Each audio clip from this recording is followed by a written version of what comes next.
in the previous class, we were describing the various type of excitation systems. We have described the DC excitation. We described the merit and demerit of DC excitation system.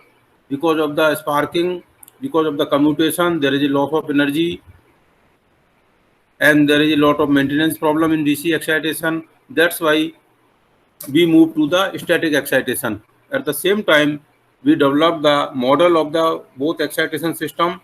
Then we have made the performance analysis. Performance analysis means what is the steady state analysis and what is the transient analysis. Steady state means finally what happens when there is a change in the terminal voltage. Because of the more reactive power, if the terminal voltage changes, how much excitation is affected, or when the reactive power changes, how much the voltage is affected. That we have seen in both the cases. Both the cases means one when it was a DC excitation, later on when it is a static excitation. And we also describe IEEE type 1 excitation system, where after some modification in the control system, the additional signal was provided to have the research on excitation system. Then we can find what are the different responses when different control signals are available. So this was the case which we described in the previous classes. Although in the static excitation system we have seen there is a no commutation. When there is no commutation, the energy loss was less, but even then there was a slip ring, because in the static excitation system there was armature on the alternator, that is the main generator, synchronous generator, but field winding was coming from the rectifier. And since field is on the rotor side and field is rotating, stator is outside, that was stationary, so we needed the slip rings. Even if the commutator is not there, but slip rings are there, because of the slip rings there was some moving part is there.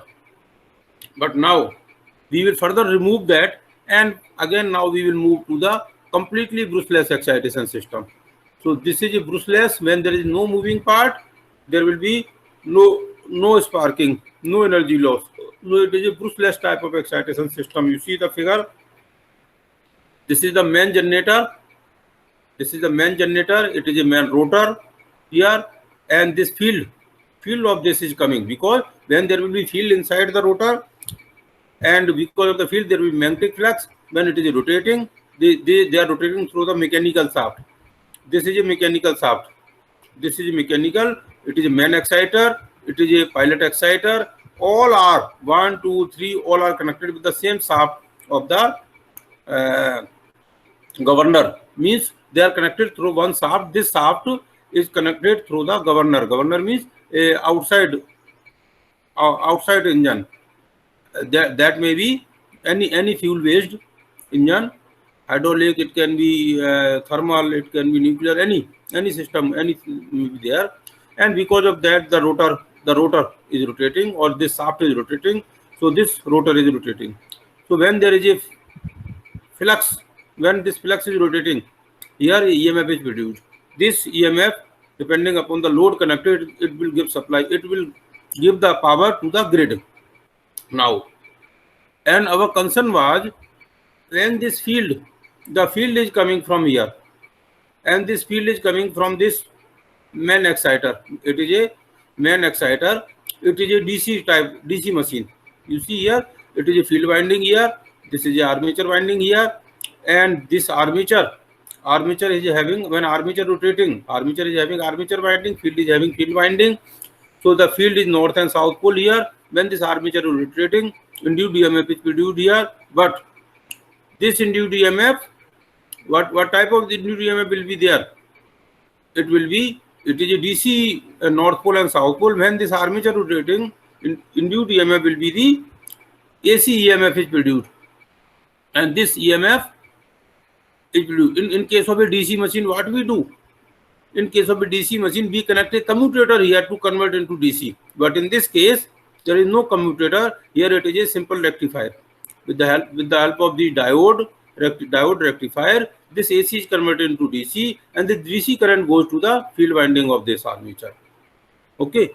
Now, since both are this armature and this armature, main synchronous generator armature and main pilot exciter armature, both are connected with the same shaft. It means both are rotating with the same speed. It means this is also, this is a rectifier. This rectifier is connected on, this rectifier is fixed on this shaft. When shaft is moving, so this rectifier is also moving. Okay. When this rectifier is moving, there is no problem. Here there is no problem. That's why it is brushless.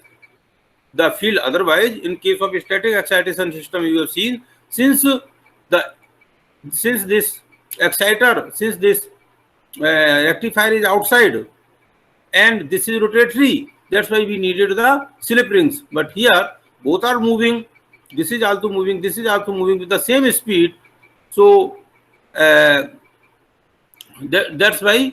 And this is connected. This is fixed at the shaft, and everything is moving with the same speed. That's why there is no moving part here. There is no slip ring is required here. That's why continuous DC current will be available here. Okay. Now the things may happen during some disturbance. During some disturbance, there will be a slight movement in the shaft. Means there can be some twist, not a movement. There can be some twist into the shaft. Although they are rotating with the synchronous speed. Suppose the shaft is rotating with the fixed speed of say 3000 RPM or 1500 RPM. But because of the load connected here, if you draw the more load, then you know power is equal to EV by X sin delta. When more load is connected, power angle will increase. Power angle means angle between rotating flux and rotor.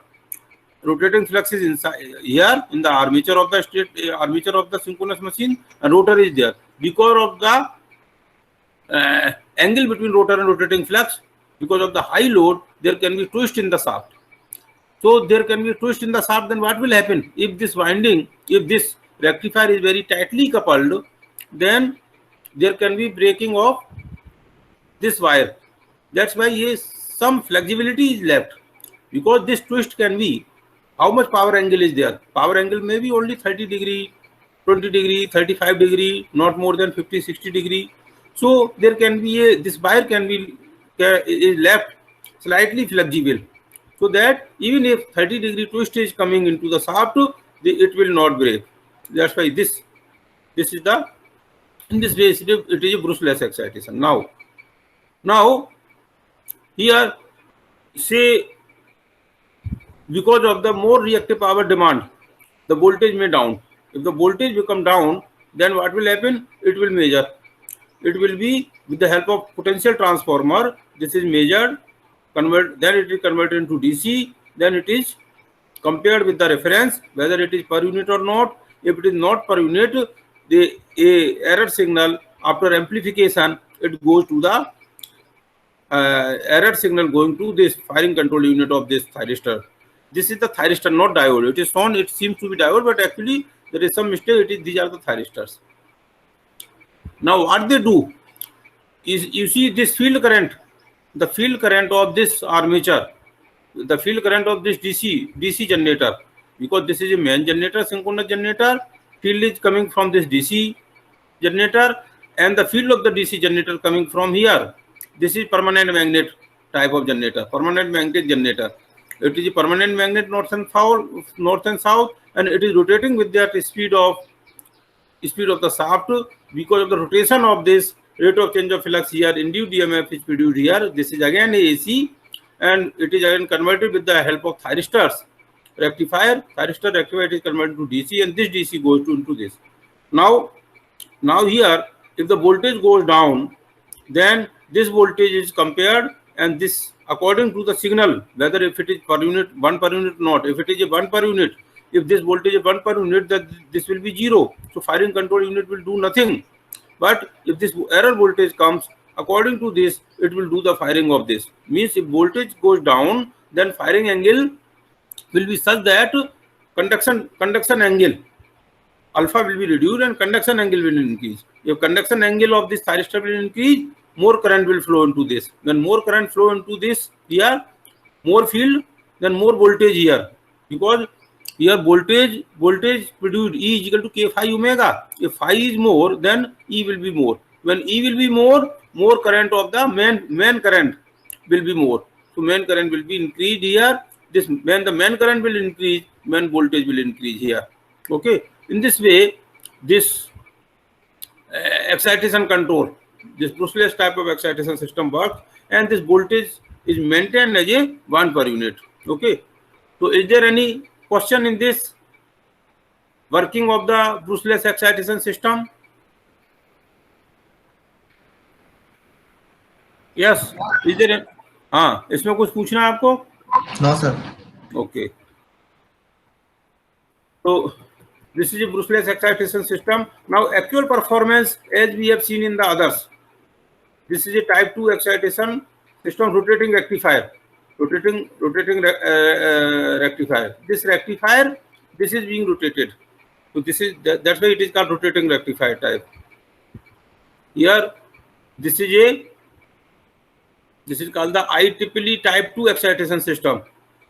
It is same, only the KR 1 plus STR you have already studied, KA 1 plus ST you have already studied, KE 1. This everything is same. Only thing is it is a double order damping circuit. In the IEEE type 1 excitation system, there was a SK plus 1 STF, only one single order damping circuit was there. But in this case, the double order damping circuit is there. So nothing difference than that. If you divide this by EFD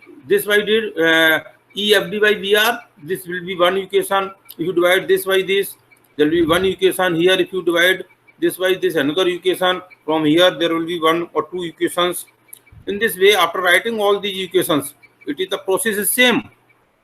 What we did in the IEEE type 1 excitation system, all the equation can be written, and all these equation can be written in the matrix form called X dot. X dot is equal to AX plus BU. And in this case, once know it is a state space model. Once you know state space model of any system, you know how to solve it. State space model का solve करने का तरीका क्या था? आपने YX is equal to step. MATLAB में command simply बताया था, step A, BU, C, D, 1, T. ये करने पर हमारा इसका टाइम डिपेंडेंट रेस्पॉन्स आ जाता है. This response you can find it is slightly better than IEEE type 1 excitation system.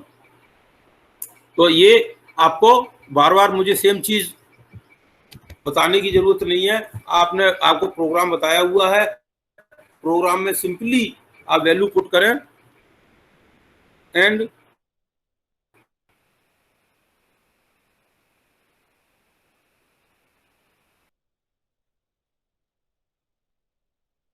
इनकी वैल्यू ए बी एक सब, these result means terminal voltage will be better in comparison to the IEEE type 1 excitation system.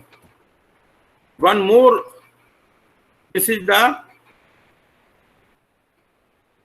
one more. It is rotating main and pilot exciter with indirect acting rotating type voltage regulator.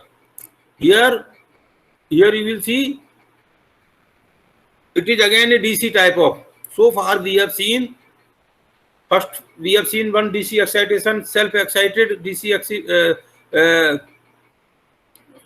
excitation system. Then we have seen static excitation system. Then we have seen the brushless excitation system. Again, some modification DC excitation system. It is a separately excited type. Here you see, it is a rotating main. Main exciter is rotating. It is a main exciter. When this is rotating, you will see. Just I will explain it. This exciter is rotating. That's why it is called the rotating main and pilot exciter. Both are rotating with indirect acting rotating type voltage. Indirect acting means they are not directly. It is not self-excited. It is a type of separately excited. So that's why it is named like that. In this indirect acting rotating type excitation system, you see what is the difference between this and the previously explained self-excited type of excitation system. उसमें और इसमें main फर्क क्या है? इसमें एक तो ये देखिए मेन एक्साइटर और एक पायलट एक्साइटर है.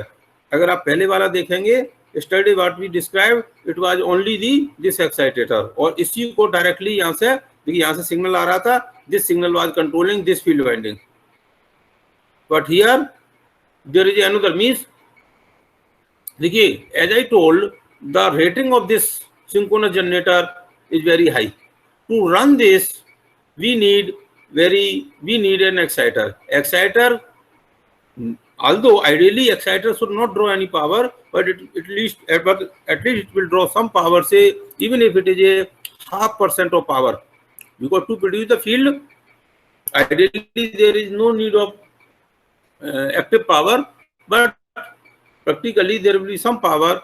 So even if it is 0.5%, this amount will be very high. To run this, now controlling the half, if it is a 200 megawatt power, so 0.5% of this will be the 1 megawatt. 1 megawatt, to controlling the 1 megawatt, here there will be lot of sparking, lot of maintenance will be there. So to control this, in place of controlling this is again run by the pilot exciter, and this size of this may be 1 or 2% of this man.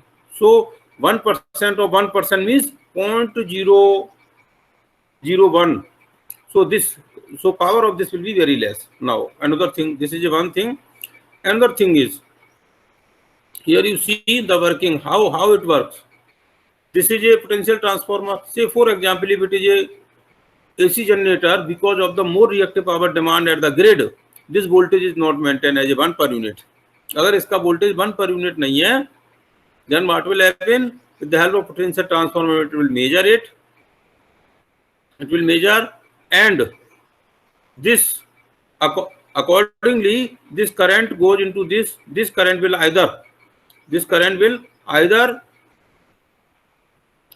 is a battery, a DC power going through this. So this coil, what it will do? This coil will either, depending upon the signal from here, either the contactor C1, these are the contactors C1, C2, C3, C4. Either the contactor C1 will be on, or C2 will be on, or C3 will be on, or C4 will be on. Now you see, if C1 is on, if this is on, means this is become on, means this becomes short. Then the current will flow like this. Current will flow like this. इसमें anti-clockwise ऐसे current is going into this as a anti-clockwise into this circuit. Okay, इसमें इस direction में जा रहा है current. Now if the C2 is closed, then current will flow into this like clockwise. तो इसमें C2 में clockwise current जाएगा. So now if the C1 is on, then current will flow into this direction, means current will be direction of field, direction of current. These are the field winding. This is the field winding of this DC generator. This is the field winding of DC generator. When current goes into this motor, when it is a anti-clockwise direction, current goes into anti-clockwise direction, say it will rotate into anti-clockwise. When current goes into clockwise direction, it will rotate into clockwise. Means ये जो हमारा rheostat है, either इधर move करेगा और इधर move करेगा. When it will move in this direction, what is the meaning of this? When it will move in this direction, resistance of this circuit will increase. Resistance of this circuit will be increased. If it will move in this direction, then resistance of this circuit will be reduced. When resistance will increase, it means less current will be there. If resistance is decreased, more current will flow into this. When more current flow into this, here more current will flow into this. It means here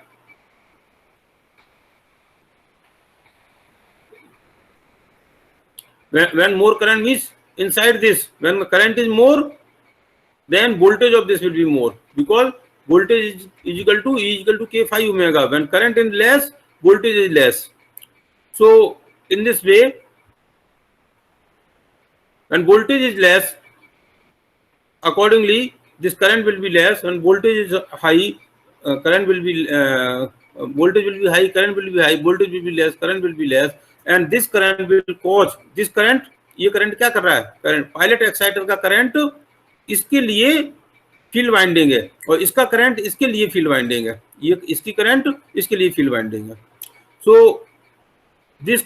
So when this current is reduced or this current is high, this voltage will increase. When this voltage will increase, more current will flow. When more current will flow, more voltage means voltage will be increased. And this is our purpose. This is our intention, to increase this voltage or decrease this voltage, vice versa.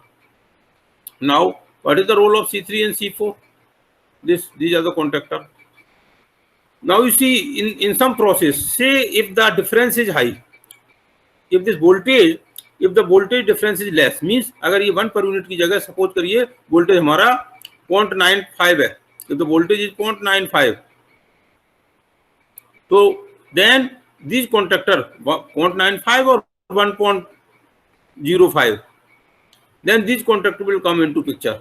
When voltage difference is very high, suppose ये 1 per unit की जगह voltage हमारा 0.9 रह गया या 0.85 रह गया, means the voltage difference is very high, then we can not wait more. इसमें क्या हो रहा है, देन आइदर दिस कॉन्ट्रैक्टर और this contractor is on, then there is movement in this takes place. इसमें movement, and movement take the time. ये mechanically movement है, it takes the time. So if the voltage difference is high, then either this C3 or C4 will be on. C3 means directly whole of this resistance will be short circuit, and whole of the short circuit will be there. Whole of the resistance will be short circuit. Then heavy current will flow immediately without any delay. Then C4 is there. Half of this resistance will be short circuited immediately. So accordingly, current will flow immediately here. But in this case, the movement, this current will flow. The change in current depends upon the movement of this, and it is a mechanical movement. It takes the time. So in this way, what happens? If there is a large change in the voltage, then suddenly it takes. So time dependent, time is decreased, because we cannot afford. Suppose आप as a power engineer आपके industry में, अगर आपकी industry में voltage 1 पर unit की जगह अगर आपका 0.9 गया है, तो we can not afford the time कि भाई 1 मिनट के बाद या आधा मिनट के बाद वोल्टेज दोबारा से 1 पर यूनिट होगा. That we can not afford. We want it immediate effect. That's why this contractor comes into the picture. तो इसका मतलब क्या हुआ, इनसे इसकी सिस्टम की परफॉर्मेंस इंप्रूव हो जाएगी. और स्मॉल डिफरेंस है, then no problem, we can take some time means few milliseconds we can take, but here we cannot take even a few milliseconds. We want within very short period of time. That's why with the help of this, the performance of the system improves. Okay, and it is called the indirectly acting. This is not directly acting, it is indirectly acting, and pilot is involved. Pilot exciter is involved. That's why. So is there any question in functioning or in working of this? इसकी working में कोई question है आपको? Do you want to ask any question into this? कुछ पूछना चाहते हैं? दीक्षा, Deepika? No, sir. Okay. So this is all what we want to describe various types of excitation system. The purpose of the excitation system is to maintain the constant voltage on all the buses of the network. This is our intention. Now the next topic is the voltage stability. Before describing the voltage stability, let us have a small introduction of stability. What is the stability? Stability होती क्या है? Stability means system हमारा, stability का क्या मतलब समझते हैं आप? वैसे अदरवाइज आपने पहले पढ़ा हुआ है कि नॉर्मल वे में आपसे कहा जाए कि भाई ये सिस्टम स्टेबल है या अनस्टेबल है, या नॉर्मली जैसे ह्यूमन बीइंग में कहे ये व्यक्ति स्टेबल व्यक्ति है या अनस्टेबल व्यक्ति है, इसका क्या मतलब समझते हैं? हाँ संतराम. स्टेबल का मतलब सर जैसे कांस्टेंट, कोई भी टर्म्स हो कांस्टेंट होगा सर, वैल्यू चेंज नहीं हो जाएगी उसकी वैल्यू. नहीं, जैसे सपोज करो आपसे कहा जाए Santram is a stable person, सक्षम इज अनस्टेबल पर्सन, तो इसका स्टेबल मतलब आपको मतलब है स्टेबल मीन्स मैं मतलब गवर्नमेंट जॉब पे हूँ, स्टेबल हूँ, तो अनस्टेबल मेरे पास जॉब नहीं है सर, ऐसे बोल सकते हैं नहीं। जॉब लाइफ को लेके। जॉब तो आपने एग्जाम्पल ले लिया, लेकिन यस अब सर। वो तो है गवर्नमेंट में भी स्टेबल क्यों होता है, फिर उस पर जाएंगे ना, और दूसरे में स्टेबल क्यों नहीं होता। अब सर बताइए श्योरिटी गवर्नमेंट है सर, गवर्नमेंट उसमें में जॉब भी श्योरिटी है। है सर क्या, क्वालिटी और जॉब स्टेट श्योरिटी सेंड है करें सर उसमें। क्वालिटी नहीं, सर, क्वालिटी और उसकी स्टेट सेंड करें। क्या चीज, यस बोलिए, क्या क्वालिटी क्या, क्वालिटी पे डिपेंड करेगा सर। नहीं। आप देखिए, आप as a computer engineer suppose करिए आप माइक्रोसॉफ्ट में काम कर रहे हैं, आपको 50 लाख का पैकेज है, ठीक है। गवर्नमेंट में आप एसडीओ हैं और आपका 10 लाख का पैकेज है, ठीक है। तो क्वालिटी ऑफ लाइफ 50 लाख वाले की अच्छी है, लेकिन स्टेबिलिटी कहाँ है, गवर्नमेंट में सर। गवर्नमेंट में स्टेबिलिटी है। तो quality is not related with the stability, quality अलग चीज होती है, स्टेबिलिटी अलग होती है। तो स्टेबिलिटी का क्या मतलब समझे आप, सर एक्चुअल वैल्यू की सर कितना, है एक्चुअल वैल्यू की सर कितना लाई कर रहा है सिस्टम सर। एक्चुअल वैल्यू, तो उसमें बताओ एक्चुअल वैल्यू, जैसे आप एज एक कंप्यूटर इंजीनियर 50 लाख का पैकेज ले रहा है, एक 10 लाख का कर रहा है, उसमें एक्चुअल वैल्यू कहाँ है।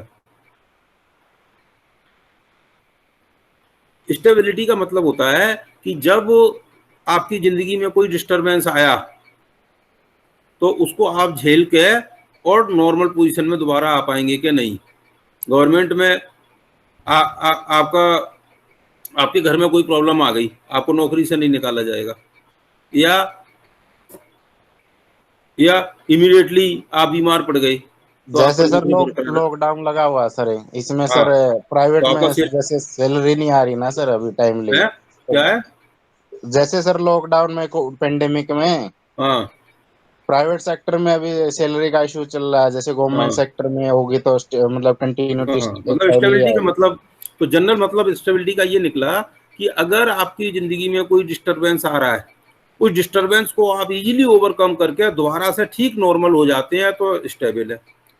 और अगर ठीक से स्टेबल, एक जैसी डिस्टरबेंस आया, आपको कहा भाई नौकरी से कल मत आना, आज 50 लाख पैकेज था और कल आप उन्होंने कह दिया भाई वी कैन नॉट अफोर्ड, आप कल मत आना, तो आप means you can not come to the normal position, then it is a unstable system.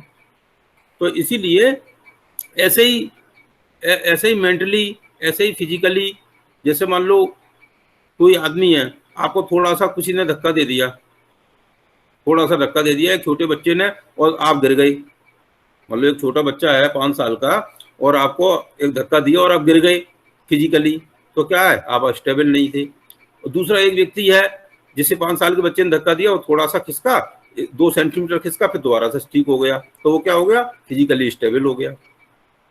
हो गया कि नहीं हो गया, इज इट क्लियर और नॉट। Yes sir. ऐसे ही मेंटली, जैसे संतराम को किसी ने कुछ इंसल्टिंग वर्ड कह दिए, वही टेम्परामेंट लूज कर गया, ठीक है। रवि या रोबिन ठाकुर को किसी ने कुछ कह दिया, उसको कोई फर्क ही नहीं पड़ रहा है, तो मेंटली कौन स्टेबल हुआ, यस बताइए, रॉबिन हुआ सर। हुआ। तो इसी तरह हर जगह स्टेबिलिटी का मतलब होता है, चाहे मेंटल स्टेबिलिटी बात कर लो, फिजिकल स्टेबिलिटी बात कर लो, मैकेनिकल स्टेबिलिटी की बात कर लो, चाहे पावर सिस्टम में बात कर लो, कहीं पे भी स्टेबिलिटी का मतलब होता है अगर कोई डिस्टरबेंस आया तो आप अपने आप को नॉर्मल करने की पोजीशन में हैं तो आप स्टेबल हैं, नॉर्मल पोजीशन में नहीं कर पाते हैं तो अनस्टेबल है। और ये इस बात पे भी डिपेंड करता है कि डिस्टरबेंस कितना बड़ा है। मान लो रोबिन ठाकुर था, आप कह रहे हो स्टेबल है, लेकिन 5 साल के बच्चे की बजाय उसे किसी पहलवान ने, हरियाणा का सुशील ने धक्का मारा तो वो गिर जाएगा, तो वो अपने आप को स्टेबल नहीं कर पाया ना। तो स्टेबिलिटी भी इस बात पे भी डिपेंड कर रहा है कि डिस्टरबेंस का लेवल क्या है कि नहीं है। आर यू अंडरस्टैंडिंग और not, getting the point. Yes sir. Yes sir. हाँ, इस बात पे भी डिपेंड करता है। तो stability in general stability in general defined as the it is the ability of the system to retain normal position following the disturbance. जब disturbance आया उसके बाद अपने आप को नॉर्मल करने की जो आपकी क्षमता है, एबिलिटी है, वो एबिलिटी कहाँ से आती है? Internal, inner. So it is the ability of the system to retain normal position following the disturbance. It is called the stability. Now, in the power system, stability of two types: voltage stability and angle stability. Angle stability we will study one complete unit is there. Unit number 2, angle stability is there. Here we will describe the voltage stability. Voltage stability defined as the ability of the system to retain the voltage of all the buses of the network within a specific range. मतलब जो हमारी voltage है, हम power system में क्या कहते हैं, जितनी भी बसेस हैं उनका वोल्टेज ±5% रेंज में रहना चाहिए. तो अगर हमारा डिस्टरबेंस आया, डिस्टरबेंस किस टाइप का आएगा? सडनली रिएक्टिव पावर डिमांड ज्यादा हो गई, सडनली पावर फैक्टर पुअर हो गया, तो वोल्टेज सभी आसपास की बसेस का, फिर नियर बाई बसेस का चेंज होगा. तो अगर हमारा सिस्टम डिजाइन ऐसा है कि वो अपने आप को वोल्टेज को विद इन रेंज रख पाता है, ±5% की रेंज में रख पाता है, तो सिस्टम हमारा स्टेबल कहा जाएगा. Otherwise system will B, if it is not possible, आपका वोल्टेज कंटिन्यूसली 1 पर यूनिट की जगह 0.95, 0.9, 0.8, 0.7 ऐसा चेंज होता चला गया, देन फाइनली सिस्टम हमारा क्या हो जाएगा? अनस्टेबल हो जाएगा, वोल्टेज 0 हो जाएगा और then system will be later on voltage, हमारा जो पूरा सिस्टम है 220 की बजाय वो 0 वोल्ट पे पहुंच जाएगा, सिस्टम हमारा वोल्टेज कोलैप्स हो जाएगा. जैसा कभी कभी आपने देखा सप्लाई वोल्टेज कोलैप्स, पूरा सिस्टम कोलैप्स हो जाता है क्या वो वोल्ट. और otherwise can be there voltage at low voltage पे जो अनएक्सेप्टेबल है, in place of 220 volt 50 volt पे हमारा फिक्स, कभी कभी होता है ना पूरा घरों की सप्लाई 50 वोल्ट फिक्स हो गई. So in this way we can say voltage stability defined as the ability of the power system to maintain acceptable voltages at all the buses in the system under normal condition after being subjected to the disturbance. Is this point clear or not? Hello? Yes sir. हाँ. Yes, Now अब ये voltage आपने देखा, voltage instability होता क्यों है? Why there is unstability in the system? Voltage देखिए, जैसे आपको कहा था एज ए फिजिकली आपको कहा एक धक्का देंगे तो वो स्टेबल होगा या अनस्टेबल होगा, तो ये क्या था? एक आउटसाइड फोर्स था. और ऐसे ही angle stability and voltage stability. Angle stability में मैकेनिकल पावर, एक्टिव पावर के डिस्टरबेंस की वजह से आता है, और इसमें क्या बताया? वोल्टेज किसकी वजह से होता है? Reactive power. If the reactive power demand is not mismatch, reactive power demand is mismatch means it is not equal to the generated and demanded. जितना डिमांड है उतना हमारा रिएक्टिव पावर जनरेट नहीं हो रहा है. This may cause the unstability in the system. That's why we can say voltage instability arises due to inability of the system to meet the reactive power demand. अगर हमारा जितना reactive power demand है उतना हम नहीं supply कर पा रहे हैं कंटिन्यूसली, थोड़ी देर के लिए तो ठीक है, ये टेम्परेरी अपने आप को वोल्टेज को चेंज करके मेंटेन कर लेगा, but continuously if we are not able to do it तो हमारा सिस्टम अनस्टेबल की तरफ बढ़ता चला जाएगा. और एक बस पे सपोज करिए आपका फाजिलपुर थर्मल स्टेशन है सोनीपत में, इससे कनेक्टेड एक बस पे आपका रिएक्टिव पावर डिमांड बहुत ज्यादा है, तो उस बस का वोल्टेज डाउन होगा. If we are not able to, अगर हमने उसका ध्यान नहीं रखा, एक बस का वोल्टेज का ध्यान नहीं रखा, एक बस पे वोल्टेज 220 की जगह या 440 की जगह सपोज 50% रह गया, तो ये क्या करेगा? ऐसा नहीं हो वहीं का 50% रह जाएगा. It will affect the near by buses. उसके आसपास की जो बसेस होंगी उसका वोल्टेज डाउन करेगा. फिर भी हमने अगर आप ध्यान नहीं दिया, अगर एज ए पावर इंजीनियर हमने उसको कंट्रोल नहीं किया, तो फर्दर नियर बाई बसेस को ये अफेक्ट करेगा. And with in a very few time it will spread in the one control area. एक नियर बाई पूरे एरिया में वोल्टेज, पूरा वोल्टेज हमारा सिस्टम का लो वोल्टेज पे सिस्टम हमारा फिक्स हो जाएगा. That is not allowed. And that and if we don't take care, a sequence of events will take place. एक के बाद दूसरा, दूसरे के बाद तीसरा होगा और certain area low profile voltage में कन्वर्ट हो जाएगा. That is called the voltage collapse. Sometime may happen. देखिए फिर अब मैं आपको बाद में बताऊंगा. एंगल वोल्टेज स्टेबिलिटी का अगर आपने ध्यान नहीं दिया तो एंगल स्टेबिलिटी इफेक्ट हो जाएगी, एक्टिव पावर इफेक्ट हो जाएगा. एंगल स्टेबिलिटी को ध्यान नहीं को आपने कंट्रोल नहीं किया तो वोल्टेज स्टेबिलिटी इफेक्ट हो जाएगी. जैसे कि आपकी फिजिकल स्ट्रेंथ को ध्यान नहीं दें. जैसे आपको आप सपोज करिए सुबह दोपहर शाम खाना खाते हैं, आपको उसका ध्यान नहीं दिया, आपका डाइट का लेवल 50% कर दिया, फिर 25% कर दिया, फिर 10% कर दिया, तो धीमे धीमे करके आपका ये जो फिजिकल था वो मेंटली इफेक्ट करेगा. मेंटल इफेक्ट करेगा कि नहीं करेगा? जो आप फिजिकली ले रहे हैं वो आपको नहीं मिलेगा तो आप पे धीमे धीमे मेंटली इफेक्ट करेगा या नहीं दीपिका? Yes sir. करेगा. और मेंटली अगर आपने ध्यान नहीं दिया, मान लो आपने अपने मन का ध्यान नहीं रखा, तो वो फिजिकल पे, आपके खाने पीने पे, आपकी हेल्थ पे इफेक्ट करेगा कि नहीं करेगा? आपका मन और कहीं है, मन आपका और कहीं है, और खाने के लिए आपको कुछ डिफरेंट चीज दी जा रही है तो उस पर आपको अच्छा लगेगा, आपको हेल्थ को सूट करेगा. आपका मन अगर खुश नहीं है तो जो आप फीड कर रहे हैं उससे सफिशिएंट एनर्जी मिलेगा आपको? No sir. यस. हाँ, इसका मतलब क्या हुआ? मेंटल आपका फिजिकल में पे इफेक्ट करता है, फिजिकल आपकी मेंटल हेल्थ पे को इफेक्ट करता है. इसी तरह वोल्टेज स्टेबिलिटी आपको एंगल स्टेबिलिटी को इफेक्ट करेगा, एंगल स्टेबिलिटी वोल्टेज स्टेबिलिटी को इफेक्ट करेगा. जैसे frequency control end voltage control जो आप करते थे, LFC लोड फ्रीक्वेंसी कंट्रोल, जैसे हमने आपको पढ़ाया था क्या, frequency control separate, voltage control separate, but they affect each other also.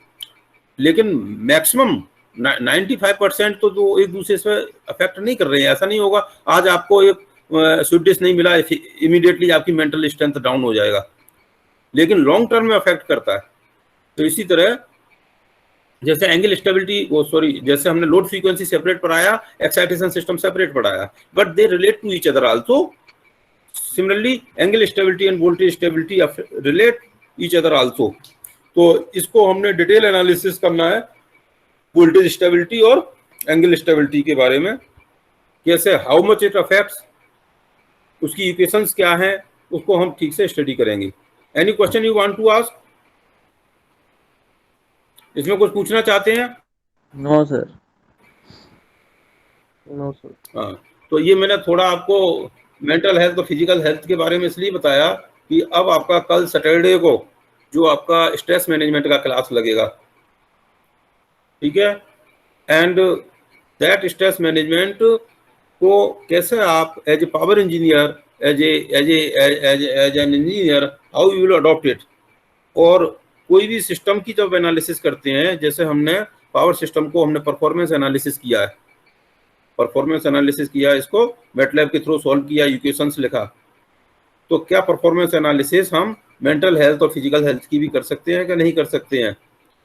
As a scientist, as a engineer आप उसको किस तरह लेते हैं और वेदर वी कैन इम्प्रूव. जैसे उसमें क्या था, ऑप्टिमल कंट्रोलर लगाया था, ऑप्टिमल कंट्रोलर लगा के, इंटीग्रेटर लगा के हमने क्या किया था, परफॉर्मेंस इंप्रूव किया था फ्रीक्वेंसी का, या नहीं किया था? यस. Yes sir.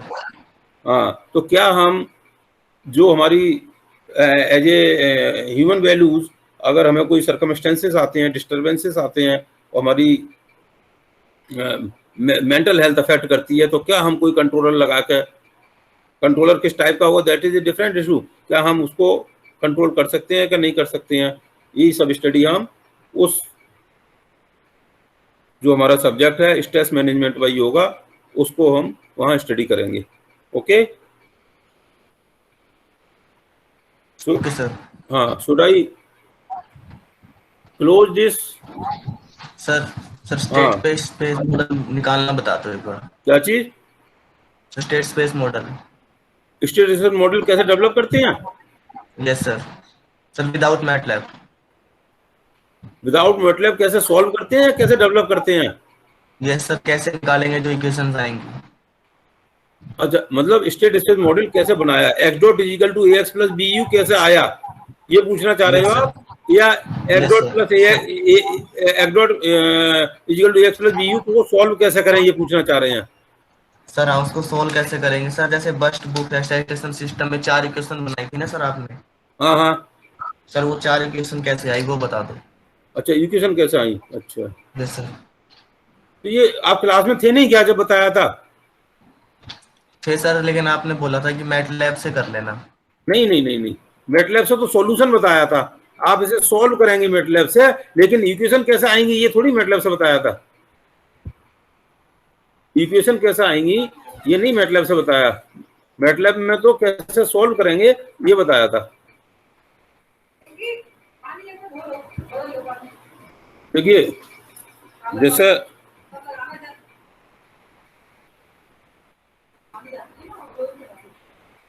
हाँ,